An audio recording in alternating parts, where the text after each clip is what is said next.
usiku wega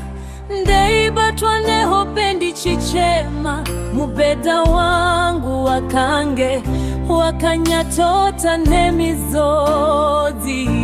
ida iyo na vamwe vana vachitsoda vana mai vavo vachibatwa maoko na mai vavo vachienda kuchikoro asi ini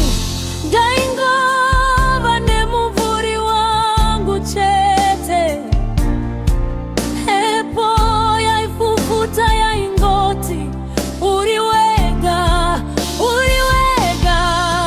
ndakakura ndisina amai ndisina baba upenyu wangu waiva nemarwadzo wakakura kwazvo ndakachema misodzi yakawanda pasina anondinyaradza asi imi Mwari wangu makanditora ruoko pakange pakaoma wakauya nzara ndikashaya wekukumbira sadza wakauya chando ndikashaya wekundipfekedza zvudzi vamwe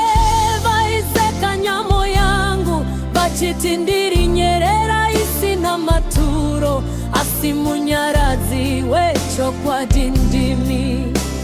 Ishe hamuna kundisiya ndiri mukanwa meshumba makandigadzirira tafura pamberi pevavengi vangu